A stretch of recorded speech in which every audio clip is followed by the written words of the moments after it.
पांडुरंग म्हणजे देखील आमचे बाबा आहे. ज्यावेळेला बाबांच्या हात मी हातात घेतले, बाबांच्या हाताचा स्पर्श ज्यावेळेला माझ्या हाताला झाला, काय सांगू तुम्हाला, ते शब्द सांगण्यासारखा. आज कीर्तन कसं होईल तेही सांगता येणार नाही. लक्ष्मण महाराज माझ्याकडे स्वामी अभंग कोणता गेला तो सुद्धा मला आठवण, ती फुगडीच आठवत होती. मला आज कीर्तनाचं चिंतन होईल की नाही माहित नाही, पण जे मिळायचं ते मला आज मिळालं. हरियाणा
माझ्या मनामध्ये असा भाव आला की हरियाला आता मग कैसी भयाची आता कशी चिंता राहील.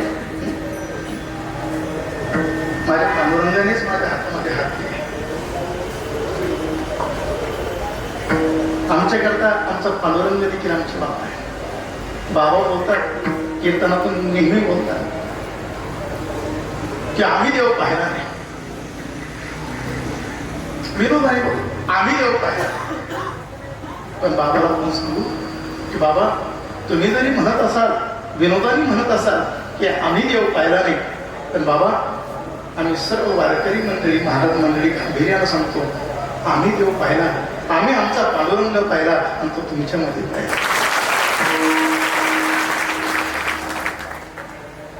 आजच्या आनंदाला जोडा नाही. तुकोबराय म्हणतात, नाही आनंदाचे जोडा, नाही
हरिपाठामध्ये जर पावले खेळले असतील, जर फुगडी खेळली असेल ना, तसे एक कारण आमची सर्व महाराज मंडळी, या महाराज मंडळी 4 दिवस हरिपाठामध्ये नाचून नाचून बाबाला जो आनंद दिला, बाबाला हे दाखवलं नाही. आम्ही मगाशी रामनाथ बाबांना बोलतो, रामनाथ बाबा म्हणे त्यावेळेला नामदेव महाराजच्या कीर्तनामध्ये घेऊन असला,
नामदेव महाराजच्या कीर्तनामध्ये देव नसता जगाचा मालक नसता. आज आपल्या या देवगड मठामध्ये देखील सर्व वारकऱ्यांमध्ये महाराज मंडळीमध्ये आपलाही देव पावले ठेवला. गेलेला महाराज फराळ करत असताना डोळे भरून आले त्यांचे आणि स्वामी माझं पक्वत वादन सार्थक झालं. पक्वत वाजवणं सार्थक झालं. जो आतापर्यंत मी रियाज केला असेल एवढी तयारी करणं सोपं नाही. पण मी बोल वाजवले बाबांनी पावले खेळल्या जीवन धन्य झालं. आज आमची महाराज मंडळी सगळ्यांचं अंतकरण भरून आलं. मला आताही तो उभं राहिल्यानंतर बाबांबरोबर खेळलेली ती कुगडी दिसते. फक्त वरून बोलण्याचा हट्ट असतो कारण कीर्तन करायचं.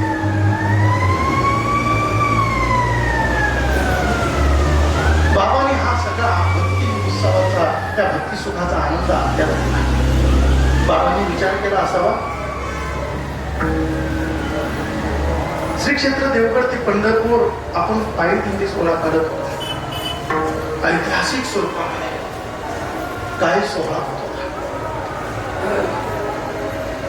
आम्ही ज्यावेळेला 11 लोक 2 वर्षापूर्वी पायी वारी करत आहोत ज्या ज्या ठिकाणी आमचा मुक्काम झाला तिथली ती मुक्कामाची मंडळी आम्हाला विचारायची की कुठली दिंडी आहे. 11 सोपं आहे. ज्यावेळेला आम्ही सांगायचो ही देवगडची दिंडी. हे देवगड कोणतं? ते श्री क्षेत्र देवगड. सद्गुरू बाबाच नाव घेतो. हा तुम्ही पुढे कशा आला? हे स्वयंपाकाच नियोजन आहे काय?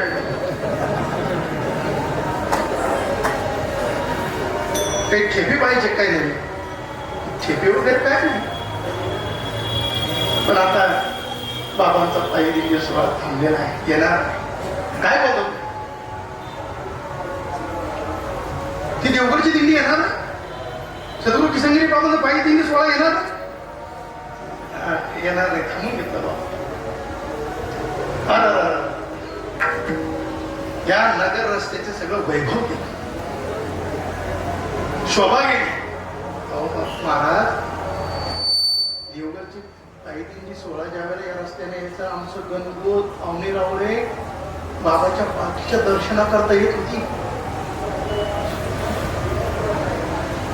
एक आठवणी त्या पायी दिंडी सोहळ्याच्या. आणि आजही या सोहळ्यानं ज्यावेळेला काही जुनी वारकरी मंडळी आम्हाला भेटतात पायी दिंडी सोहळ्याचे ज्यावेळेला ते प्रसंग सांगतात सांगताना डोळे भरून येतात. परमानंद बाबांनी देखील त्या कीर्तनातून वर्णन केलं. आपलं पुण्य पुढं तरी केलं. आपण या लाभापासून सुटलो.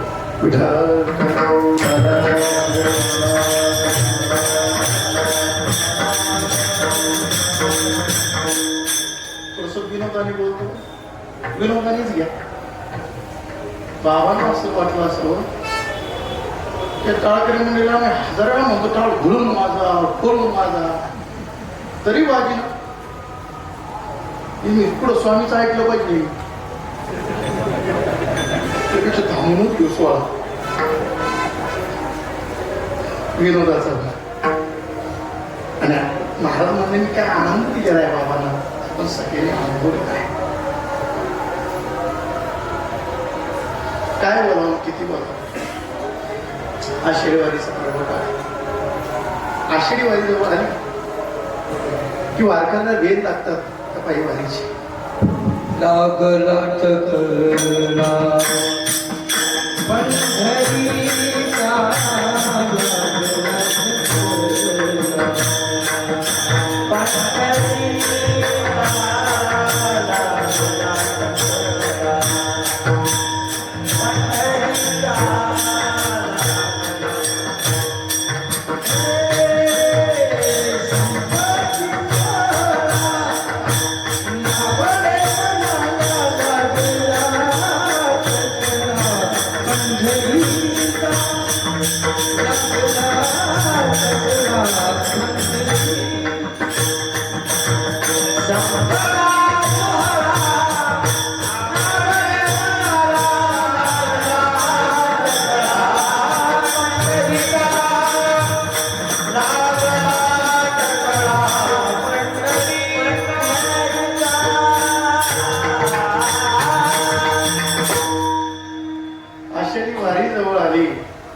वारकऱ्याला वेद लागतात पंढरीच्या पायवारीची.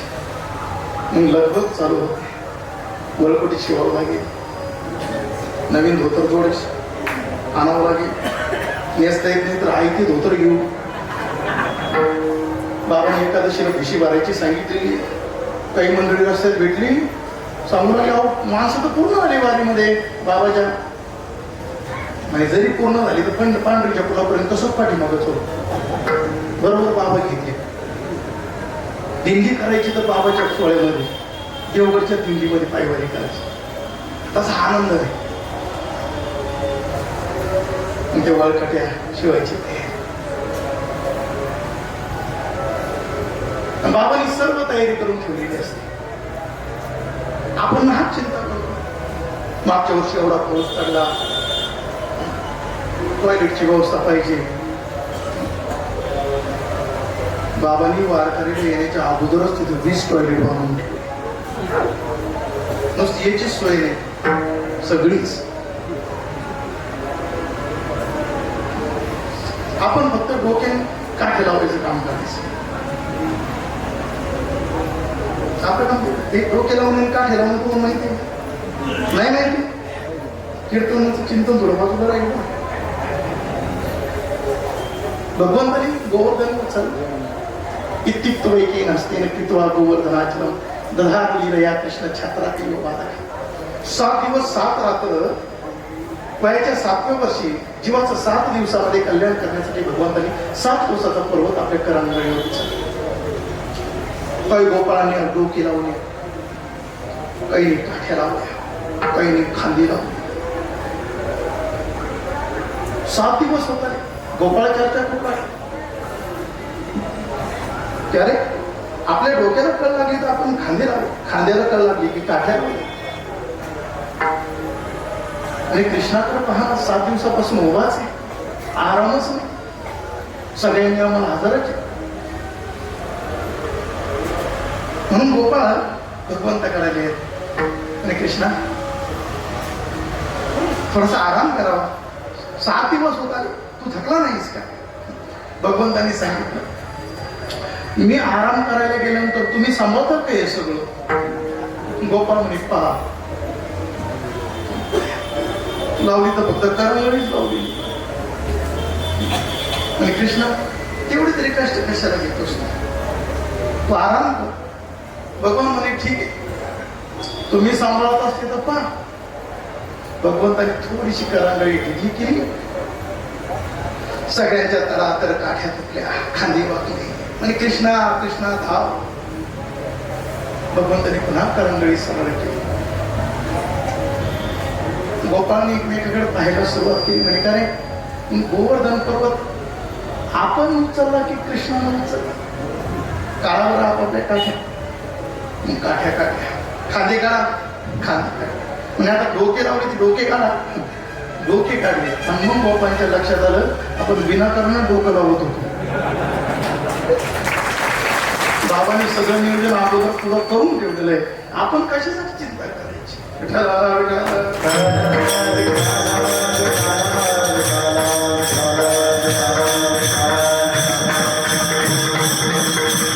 हा आषाढी वारीचा पर्वकाळ आणि आज आषाढ शुद्ध एकादशी.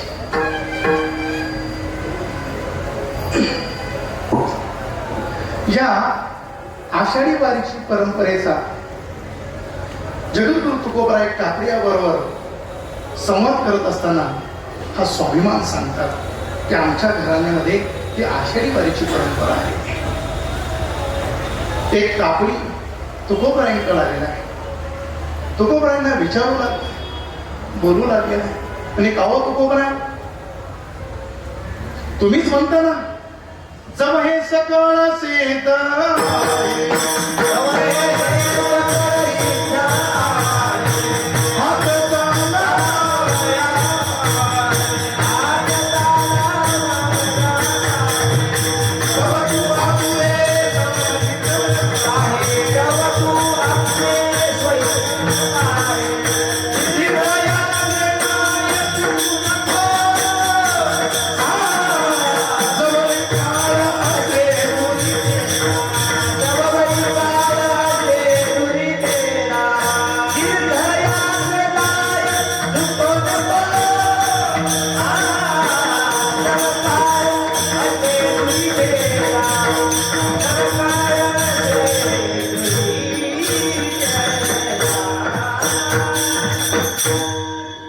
कापडी तुकोबरायांना विचारू लागला. तुम्ही म्हणे कापडी कापडी कापडी म्हणतात, नेमकं कापडी हा प्रकार काय? कापडी त्याला म्हणतात जो तीर्थयात्रा करतो, जो तीर्थकरू आहे त्याला कापडी म्हणतात. परवा पारायणामध्ये अभंग गेला पहा नामदेव महाराज म्हणतात, पुराण सांगसी तरी पुराणिकच होसी, वैष्णव न होसी अरे जना, वैष्णव न होसी अरे जना. यज्ञ करीसी तरी याज्ञिकच होसी, वैष्णव न होसी अरे जना. तद्वत नामदेव महाराज बोलतात, तीर्थयात्रा करीसी तरी कापणीच होसी, वैष्णव न होसी वैष्णव न होसी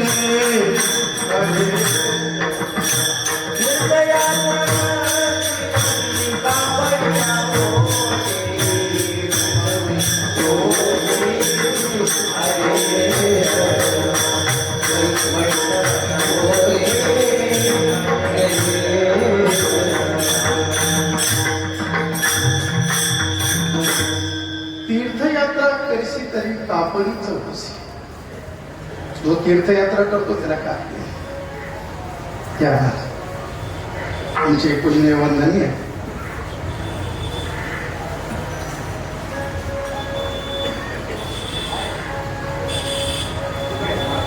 वारकरी भूषण असलेले डॉक्टर सुभाष महाराज बेठे त्या ठिकाणी आवर्जून उपस्थित झालेले, त्यांच्याकरता एकदा जोरदार. तीर्थयात्रा करीसी तरी कापडीच होसी, वैष्णव न होसी अरे जना. जो तीर्थयात्रा करतो त्याला कापडी म्हणतात. संत वाङ्मयामध्ये कापडी शब्द अनेक ठिकाणी आहे. आम्ही कापडी रे, आम्ही कापडी. मला असं समोरच्या अभंगामध्ये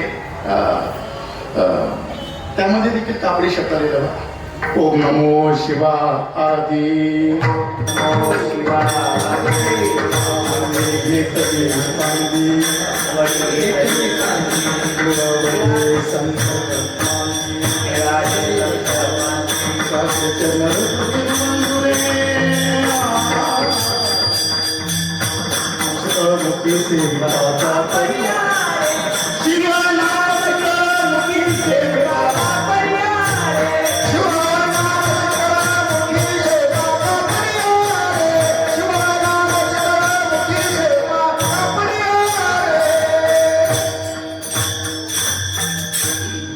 शिवनाम शीतळ मुखी सेविका कापडिया. असा हा तीर्थयात्रा करणारा तीर्थकरू कापडी. तुकोबराई संग संवाद साधू लागला की गाव तुकोबराई, तुम्ही म्हणता तुमचं हे सकळ सिद्ध आहे, हात चालावया पाय, तब तू आपले स्वेत साय तीर्थयात्रे. मग तुम्ही चला ना आमच्या बरोबर तीर्थयात्रेला, चारिधाम करू, सप्तपुऱ्या करू, 12 ज्योतिर्लिंग करू, अष्टविनायकाचं दर्शन करू. तुम्ही चला ना आमच्या बरोबर. तुकोबराईने ते कापडियाकडे पाहिलं, हात जोडले. तुकोबराई म्हणतात आम्हाला तीर्थयात्रेला येणं शक्य नाही. म्हणे का? म्हणे आमच्या घरामध्ये वारीची परंपरा आहे. आषाढ महिना आलेला आहे, वारी जवळ आलेली आहे आणि आमच्या घराण्याची परंपरा आहे. आषाढ वारी आली की आम्ही पायी वारीला जात असतो, त्यामुळं आम्ही तीर्थयात्रेला जाऊ शकत नाही. तुकोबराय अभंगाच्या प्रथम. पंढरीची वारी आहे पंढरीची वारी आहे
तुकोबराय म्हणतात, आमच्या घराण्यामध्ये पंढरीची वारीची परंपरा चालत आहे. पंढरीची वारी आहे माझे घरी आणि कन करी तीर्थव्रत. त्यामुळं आम्ही इतर तीर्थव्रत करत आहे. ही वारीची परंपरा आमच्या घरामध्ये पूर्वकाळात चालत आली आहे. तुकोबरायांचे मूळ पुरुष विश्वंभर बाबा यांनीही पांडुरंगाच्या पंढरीची पायी वारीची परंपरा चालू केली. दर शुद्ध एकादशीला पायी पंढरीला यायचं, पांडुरंगाचं दर्शन घ्यायचं. वय झालेले विश्वंभर बाबाचा 90 ओलांडलेली आणि विश्वंभर बाबा आषाढी एकादशीच्या दिवशी वारीसाठी पंढरीला आलेले आहे. पांडुरंगाला डोळे भरून पाहिलं, देवा मी शक्तीहीने भागवतेने करुणा अगाये सावळ्या सगुणा गुणनिधी नाम नारायणा माझे करिसा विज्ञापना सांभाळे दिना पुण्या.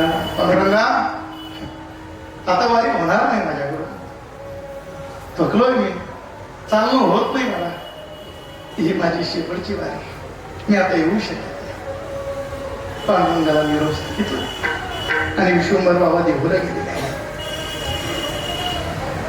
जगाच्या मालकानं पांडुरंग परमात्म्यानं विश्वंभर बाबांच्या स्वप्नातून सांगितलं, बाबा तुम्हाला आता वारी देण्याची आवश्यकता आहे. आता मीच तुम्हाला दर्शन देण्याकरता देहू गावच्या पूर्वेला आमराई, त्या आमराईमध्ये आलेलो आहे. विश्वंभर बाबा सकाळी उठले, गावकऱ्यांना बरोबर आणि त्या आमराईमध्ये गेलेले आहेत. तिथं काही हे तुळशीच्या मंजुळा पडलेल्या होत्या, त्या मंजुळा बाजूला केल्या आणि जेव्हा त्या ठिकाणी खोदकाम चालू केलं, आश्चर्य झालेलं आहे. हा जगाचा मालक, ज्याच्या प्राप्तीकरता योगी योग करतात, जपी जप करतात, तपी तप करतात, ऋषी मुनी निवड करतात. माऊली ज्ञानेश्वरीमध्ये बोलतात, एरवी हा योग्या नागडे वेदांतासी नाकाळे जेत ध्यानाची डोळे पाव केला. येत वेद मुखे झाले मन पवन पांगळले राती बिन मोकळले रविशिष सर्व सर्वेश्वर परमात्मा रुक्मिणी माते समेत त्या ठिकाणी प्रगट झालेला आहे. तो विग्रह त्या ठिकाणी पांडुरंगाचा आणि रुक्मिणी मातेचा तिला प्रत्यक्ष प्रगट झाला. आज देहूमध्ये आपल्याला पांडुरंगाचं आणि रुक्मिणी मातेचं दर्शन होत आहे. ते स्वयंभू आहे, स्वयंभू परमात्मा त्या ठिकाणी प्रगट झालेला आहे. तुकोबराय म्हणतात, की अरे काकडी, ही आमची पंढरीची वारीची परंपरा आहे आणि वारी आली की आम्हाला पंढरीला जावं लागतं. पंढरीची वारी आहे माझे घरी आणि कन करी तीर्थव्रत. आमच्या बाप दादांनी ही वारी केली. माझ्या वडिलांची विराजित देवा, माझ्या वडिलांची विराजित देवा, माझ्या वडिलांची विराजित देवा, माझ्या वडिलांची विराजित देवा, माझ्या वडिलांची विराजित देवा, माझ्या वडिलांची विराजित देवा, माझ्या वडिलांची विराजित देवा,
केलं पाहिजे आपण. आम्ही बोलत असताना जो दुसऱ्याचं कौतुक करतो त्याचं एक दिवस जगामध्ये कौतुक झाल्याशिवाय राहणार.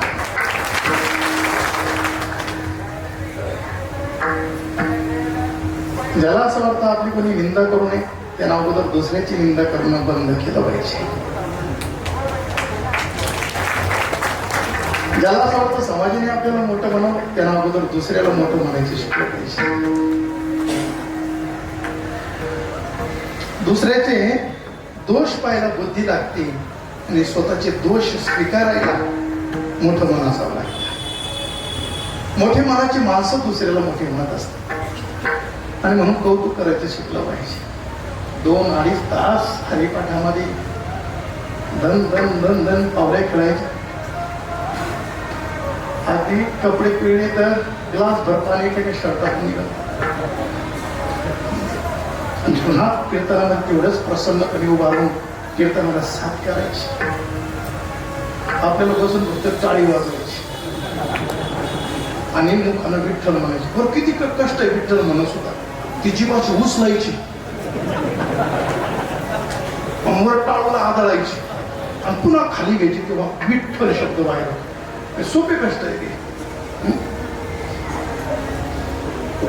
गौराय म्हणतात माझ्या वडिलांची मिरास झाले. हे आमच्या बापदादांची परंपरा आहे. ही वारीची परंपरा चालत आलेली. त्या वारी म्हटलं की आम्ही इतर ते